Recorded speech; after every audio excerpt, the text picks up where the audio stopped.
What's up, world? Today the video is going to be about post-plant situations, and I handpicked the match between CLG and Gambit.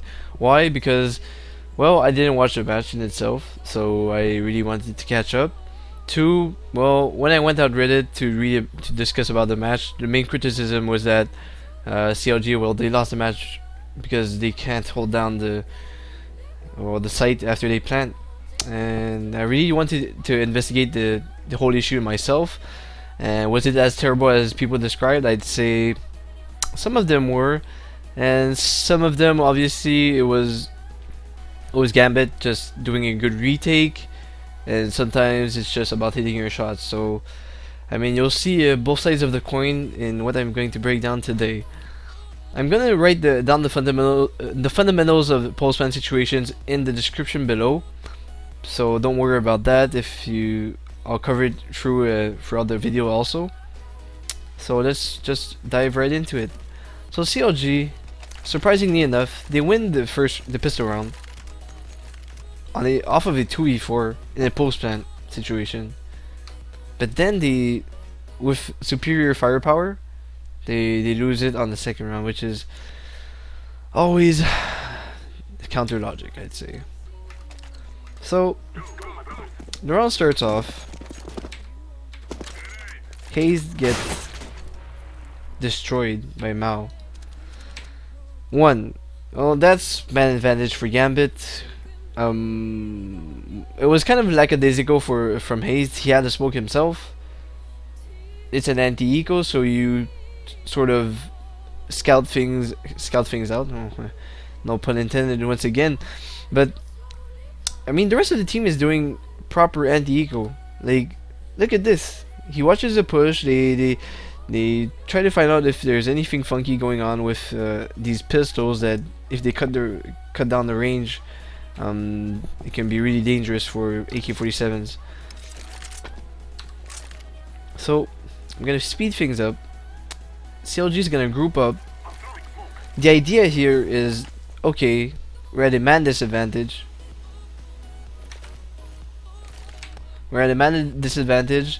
So why not just group up and take something together? It's just trade it off on a site that obviously will have inferior numbers. So that's pretty respectable. But here, kind of innovative. Do I like it? Not too much. So okay, they had 4 smokes in total, and they used it to do a whole alley of smokes. But I mean, you see it every day. I mean, this strat works with 3 smokes and even 2 sometimes, with 1 bricks, 1 spawn, and 1 corner, so that the guy that draws spawn can take care of the player ramp, or the player at the long corner.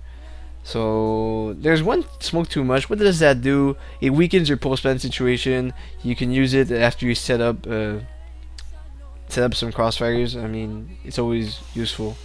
So Tarek, he spots Mao. That's great. Entry kill. He gets the info that there's another guy long. So they know there's a guy long. Pita, he plants for cat. What do you do when you plant for cat? Obviously you play for cat. You play on cat, I mean. And apparently, well, Tarek's stuck in spawn. That's fine. I mean, that's not his fault. What can he do? But Cutler, hello? He has 13 HP and he takes a fight long. Or whatever, he peaked long actually to get down to 13 HP. And now he sees a guy coming up ramp.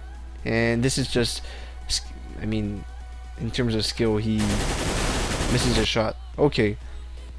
Actually, Kusa didn't catch that. He went cat. He's the only guy that does the proper setup for the post plant. But alone, he loses the fight against a Mac 10, which I really find with an AK-47 you should win. But the key thing is that nobody's there to trade for him, and again, he's the only guy that goes in the right spot. So I mean, if I would be him, I would have expected someone to come with me. I would be like, guys, we fan for cat. Like, why is nobody with me? Why are you fighting guys at long and then on ramp? All this time, Tarek, like, actually he heard Space, the guy that Cutler missed. He heard Space right like right past him through the smoke. He for sure he called that. There's somebody walking in the smoke. Watch out for CT ramp. That's why probably why Cutler spotted him instead of like peeking the guy along. He's careful of that angle. And why is Tarek still here instead of like chasing the guy? I mean, Space running up CT ramp. It's because actually it's Hooch that keeps him there. He catches him like he's like first there's Space he runs through, then there's Tarek, and then Hooch is so late he comes after him, so he can't just like push behind Space. He's gonna get shot in the back by Hooch. So Hooch, what that does, he keeps Tarek in that corner, and that's fine. He doesn't overcommit. Now he's low HP. He doesn't really know the HP of Tarek, or if he tagged him, he does know. But even then, he does a smart play. He keeps him there, while his team does all the work, and somebody finds a better angle than him to take care of Tarek. Second mistake. So now you have the information. There's a guy long. There's a guy on ramp, and I don't know why, but Pita here. I mean, the concept is making a play in the man disadvantage to equal the numbers, but this is just really bad. Like he drops on ramp, and he effectively sees the two people that we gave information about, so it sort of creates this double peak that he really can win. Again, Hooch, he's keeping Tarek there. Cutler, he gets killed by the guy on Cat that killed Pusta. That has an AK now. And finally, oop, I'm really bad with this. And finally, there's a guy that gets a better angle on Tarek. Easy kills. So, what went wrong is fighting too much and not playing towards your objective, which was pan for Cat, and nobody won Cat except Kusta. That loses his fight, sadly. And now this just throws like CLG's economy into turmoil. Like, I really think it's worse actually to lose the second round than the pistol round. It's really weird, but that's my opinion on it. Usually when you lose the pistol round, what ends up happening is the half starts 1-5 for the team that won the second round. It just because people make bad decisions economically in terms of economics. I mean, CLG's mindset going into this one is, okay, we got the plan, we have like 2k and above, so we can take 9 armor and hope to break the opposing economy. Although they don't really have that chance this round, because look at the economy of Gambit. They saved the AKs, they got 2 AKs, 1 Galil, and they saved the scout that they bought in the last round. So this is like a blooming economy. I would have probably saved this round, but that's the point here, because they're gonna get destroyed. And what I want to watch is the post plants. So this round they don't plant, and now we're in the 19th round. Oop. And another post plant is incoming.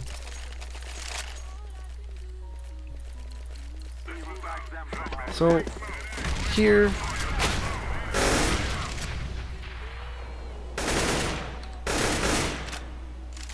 I mean, what I want to point out is Hayes. Why? Hello? Why? Why do you take this angle? Like the smoke's not there anymore, and nobody's like in a position to do anything. Like, it's not as if like it's the moment to really go aggressive. So he gives up a kill for free, while Kusta and Tarek, they set up a play. So Kusta flashes over the double doors, and Tarek goes for the peek, and he gets a kill. That's perfect. He takes it back on equal terms. But at the same time, that play would have been possible without Hayes dying. That's the whole point of why I'm criticizing like giving up a kill for free. It's a trade, but at the same time, like, it's not really a trade for me if you give up a kill for free anyways, that you could have avoided. So again, CLG and Gambit 4-on-4.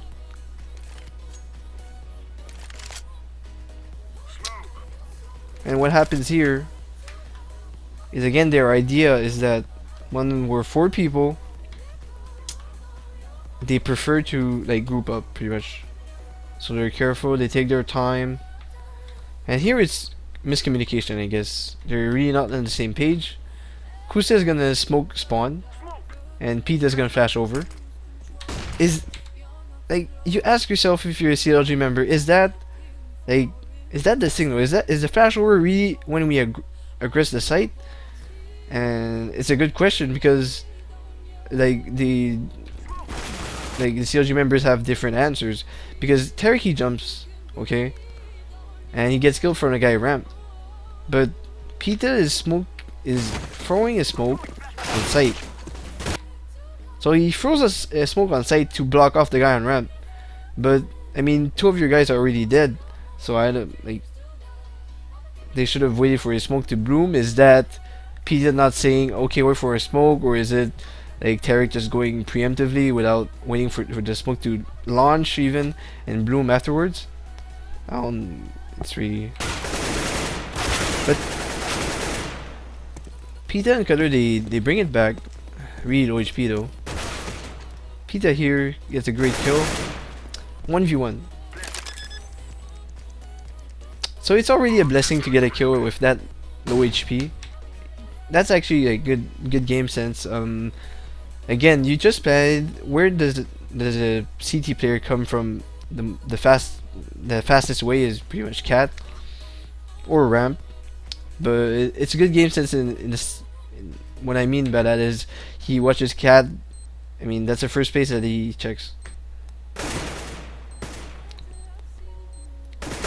Here, as I said, it's already a blessing he got the kill ramp. Now it's just too much. I mean, it's not really on his shoulders to win that one. It's what I really wanted to point out in this round is that it's not the postplant in itself. Obviously, it's because it's a 1v1 with Pita with no HP, but it's the steps leading up to it that really cost CLG, and that's what happens. Like, yes, you can have problems postplant, but even the leading up to it, you just live with the issues that you created yourself. So that was like Hayes getting caught and not being on the same page in terms of the execution. The next round that I want to look at is round 23. Hello. Okay.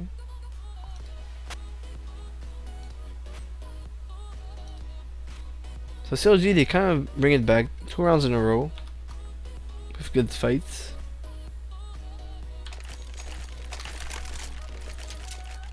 So they're starting to get on a roll. Their economy is pretty good.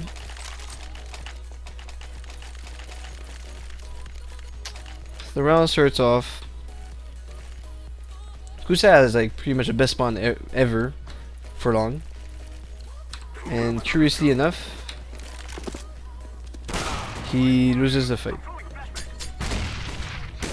But it's just a really small thing. Okay, that takes 9 seconds. If Mao was around here, it's 7 seconds. So even, I just want you to know that even if you have a really good long spawn, a guy CT side usually gets there even faster than you. Anyways, that's why you can pretty much always cross into pit. That's why you should always be wary of the guy pit if you go long, because he can be there without you seeing him cross, or you'll hear footsteps or whatever. But here, Kusa loses a fight. In that situation, you kind of pre-fire in a way. Whatever, it's just a tough fight for T side. So man advantage given again by CLG. How did they adapt? Peter gets the ult, and they go back.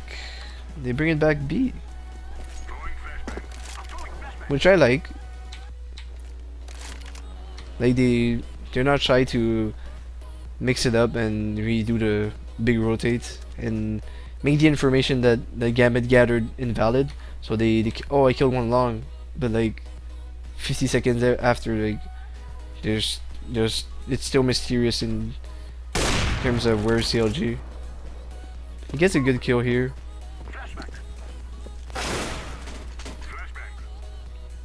Whoosh does get a kill, but they pinch him in. That's good. So here is when everything comes falling down for CLG. Okay, so Peter misses his shot, okay, on tunnels. He smokes it off. Not a bad play in itself, but an even better play is the one that Dosia does. He goes back mid with his teammates. So they're all of the whole team that's left is gonna go through either window or tunnel. I mean double doors. But in the meantime, Peter's gonna become paranoid and really think that somebody's gonna come tunnels for the rest of the round. And how Peter adjusted is, this reminds me of C's in my other demo review, is he pushes out of tunnels because he misses his shot. Do I really blame him? Not entirely. But how he adjusts is he goes back plat with Tarek and he goes like, okay Tarek, I'm gonna take over this spot, you go somewhere else. And it's just okay. Like that creates like a bad situation pretty much. So again, you see he's paranoid about it. Haze, he's on default, which I'm not a fan of, because it's a one and done. You're really open, and you can't like jiggle peek. You can't play with your angles with a box and find some cover. So I'm not a fan of that. And Tarek here, he gets double peeked. He can't win this fight, and it's pretty much Pita that puts him in this really bad situation. What I will criticize, like, it's not entirely his fault. Again, like, he's kind of forced out of his own position, and he goes here. Is it the best choice? Not really, but hey, like, you do with what you have. But the only thing I will criticize is that he still had a flash. So if he doesn't like this position, he could have like flashed over or even flashed through doors and went car or something. Like, readjust your angle with your utility. That's pretty basic. So man advantage here. They can, if Gambit trades it off, they'll win. So here, Hayes loses his fight. Pita, he white speaks, but there's a guy already inside. How? Because he went through window, and nobody was watching window. So, like, the setup was so incoherent by CLG. So you have a guy, back plat, Xbox, and default. Like, how do these angles interact with each other? It's especially because of Hayes. Like, how does he adjust his angle? He has a closed angle, so you have two players that have to watch 3 entries, especially because they think those is in tunnels, but which he's not. So what's the use really of their angles and how they interact with each other? It's really bad, I guess. And if you consider that Peter was in tunnels, and he had the chance to like go back plat, Hayes could have crossed here too to readjust, or I mean, lots of possibilities were in the cards, and they had like mollies. They fired up the double doors and window, so that was a window of opportunity too if you really want to adjust your setup. So they had really like these timelines that they could have used, but they didn't. They just stayed still pretty much, except Pita that adjusted, but that then forced Tarek into a bad angle. If you ask me, with 3 players, an Alper here is fine. You're sort of a pivot, like you're the anchor for tunnels. That's cool. You get a guy backside or even double box, and you have a guy towards car or like near the double doors. So that's fine. You can then interact, right? Like, this guy watches door, this guy watches window, this guy watches tunnels, and if the CTs are like a tad off of their timings, the key player is Pita in this case. He could have like worked as a pivot. Oh, there's a guy that came outdoors. He adjusts his angle. He white peaks or something. He can then trade or like help out, save Tarek. Hayes here, he could have watched window, and oh, there's a guy. I hear a guy window. He's about to peek, and he white peaks. Then he finds an angle here. I mean, there's an interaction with these angles, or I mean, the situation in the beginning was not too bad. Also, if you have a guy back plat, a guy tunnels, and a guy sight, but obviously Peter shied away from it. Dose played around it. I'll give credit to Dose on that one, but like again, their setup couldn't interact with each other, except if they had like godlike aims, aim and shit, and hit their nutty shots. That's the only way they could have won. The Gambit, they're a strategic team. They know how to break it down. They won't lose rounds like that. Like they won't lose rounds against such a bad setup. I mean, 24th round. I'm gonna speed this up.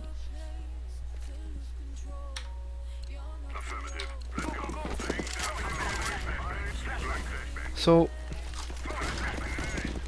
okay, so now Gambit push tunnels. Lucia gets caught actually, which is kind of bad. So Pete is gonna go tunnels and sort of keep Gambit honest and show that it's a possibility that they go back B. Him and Hooch, they fight, and Hooch actually wins with his CZ. At that range, I mean, it's anybody's game. So that prompts a rotate from Mao. He leaves the A open. This is like they out-rotate Gambit at this point. There's still Adrenaline Cat, that's not so bad. So they use a molly on Quad and Cat, and Cutler throws his on the corner. Really kind of preemptive in terms of the timings and everything. I would have used it after to really kill time on the bomb that's planted. I mean, that's even more crucial, to kill the time on the bomb once it's planted instead of like beforehand, which is like free time on the round. So here Hayes gets dinked. He uses his smoke, that I like. I mean, you have utility, you can stall out, you can work in your advantage. He gets dinked, 10 HP. He readjusts, he goes here, but he spotted Adrian. Okay, that's cool. He peeks, I don't know why, with 10 HP. It's a fight he can't win. And if you do, I mean, if you really want to do that, at least pre-fire or something to really like maximize your chances.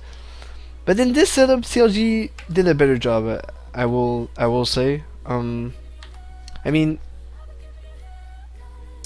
they play a buddy system. There's Kusta on the platform over there, on the long platform. There's Cutler on the corner. So there's really a buddy system going on. I mean, so Tarek and Hayes, they work together. So there's a buddy system. That's not too bad. So instinctively, I mean, the cat guys, they kill Tarek's buddy basically, and he tries to trade. It's not a bad reaction, and as I've said, if you at a man disadvantage, you have to make a play, and Tarek tries to equalize the numbers. He gets destroyed by Mao.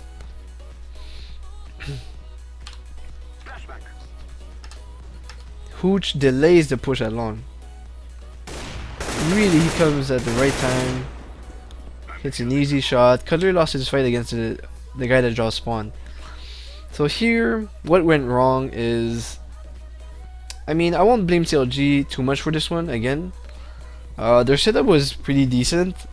What I would have done is, I would have really liked if Kusa was around Car or something instead, and really try to get picks with an AWP. It's really good, or like you can complement like your other teammates here by having an angle on elbow, and you be the point of contact. And like that's when like Hayes peeks, or he really waits it out, or if he sees a guy corner or elbow, that's when Tarek, he peeks with this angle, and they would have complemented each other really well. Because on a retake, I mean, CT's never sent more than like 2 people along. That 2 people along is a lot. They'll usually send 1 guy, and that's pretty much it. 1 or even none. With 4, I'd be guessing with a proper game sense knowledge. I would have guessed, okay, there's probably 1 coming along. But it was brilliantly played by Hooch. He came with the right timing. He delayed enough. And Gambit, what they did right is, I mean, when the bombs planted, they swap roles, right? The counter-terrorists, they become the terrorists because they have to attack a site, and well, the terrorists, well, they have to defend the bomb, so they defend the site. So their roles are swapped, right? So in that case, Gambit, how they worked it out is as if they were T's. They went 3 cat actually with 2 that just ran around the elbow. 1 dropped, so they pinched the guys on ramp or site or goose, or on the long corner since actually Cutler gets killed by space that drops spawn. And if you're on the T side again, remember that when there's a cat hit, usually you delay your push long, and that's exactly it. Like, when the guys at long are forced to fight the guys on site, that's when you come in, and that's what Hooch did. Why did Kusta play on the long platform? I guess it's because they planted in the site and they kind of like, okay, you can see it from there. But really, instead of having that passive approach and waiting for, okay, you kill him when they defuse, I would have preferred like an aggressive playstyle, I guess, and being on the corner and really get some picks and get things going at the point. They just waited for Gambit to come to them. It's not that bad, but they lost their fight, so didn't work out. That was a full breakdown of the round. Great start by CLG, in the round. They out-rotated them, they got a site for free, 4-on-4. It's really about hitting your shots and like interacting with your teammates, and that wasn't going on for them. Here, there's a pause by CLG, so I'm gonna speed it up.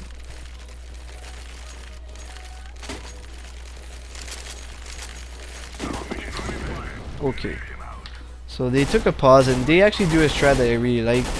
Even with their limited utility, it really, again, they have a really good beginning to the round. The ideas are good. It's really what happens after. So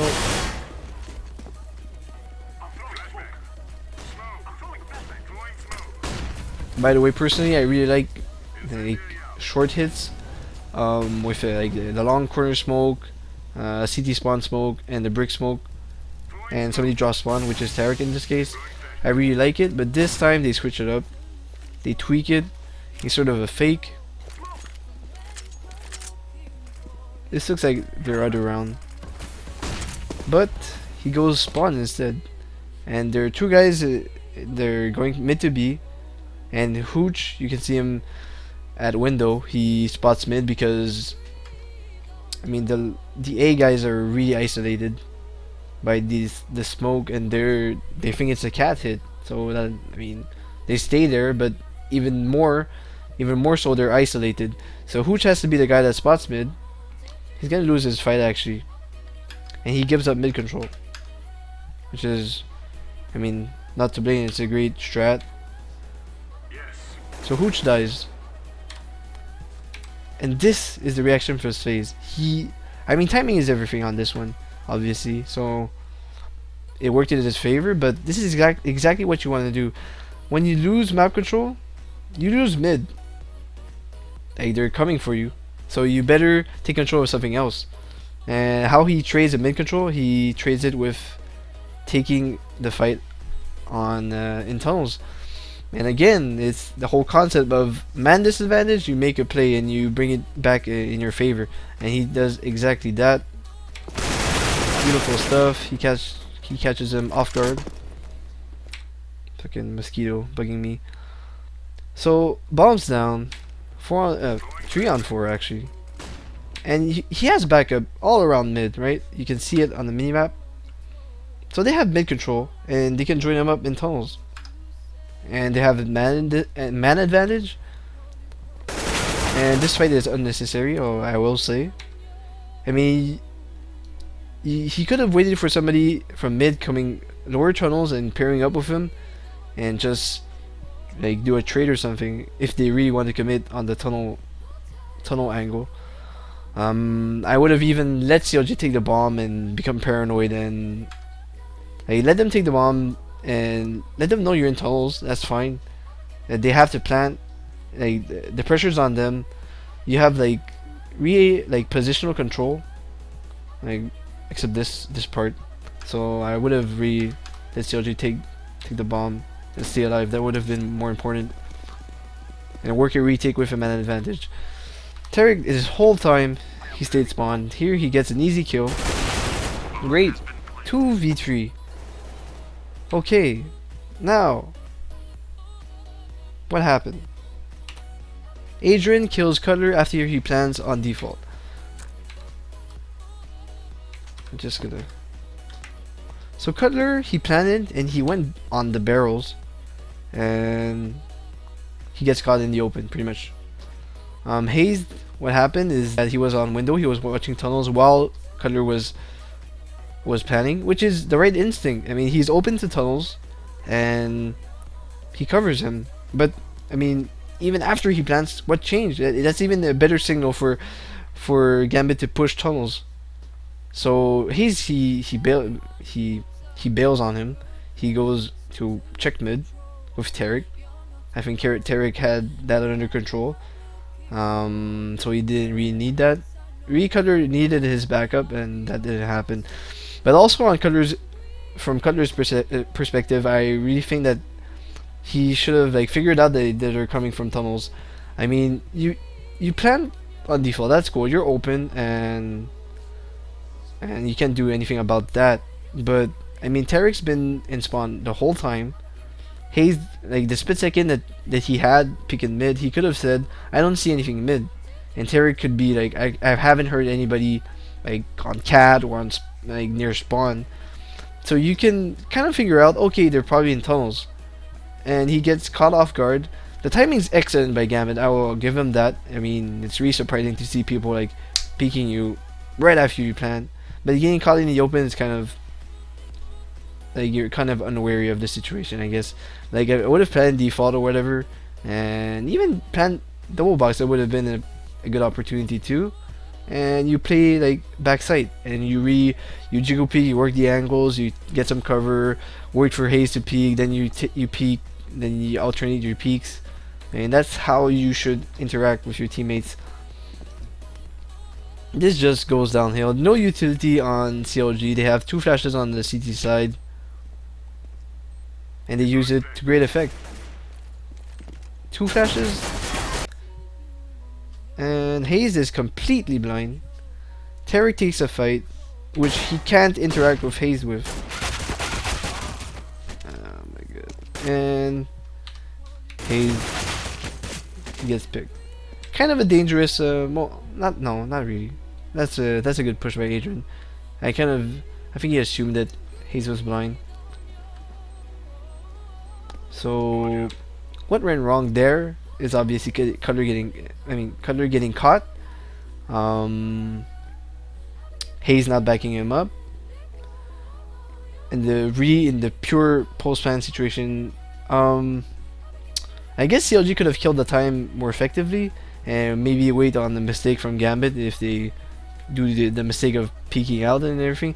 At least make them tap the bomb before, trying to make something happen at that point, and like double peek it, because maybe somebody's gonna stick on the bomb, and that'd be kind of stupid actually.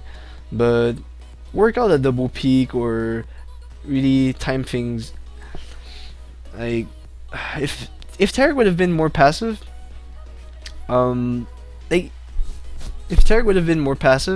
like those flashes would have been ineffective. Like it's as if Gambit would have wasted those.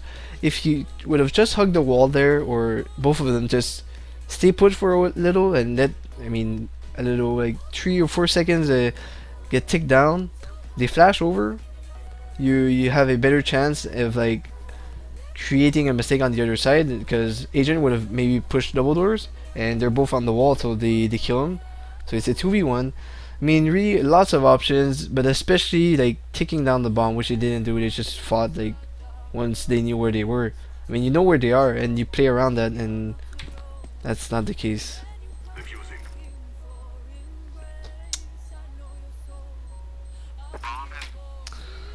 So those are the 6 rounds that I wanted to go through with you guys today. I hope you learned something. I'm gonna write down a couple of fundamentals of how Postplant works, in the description below.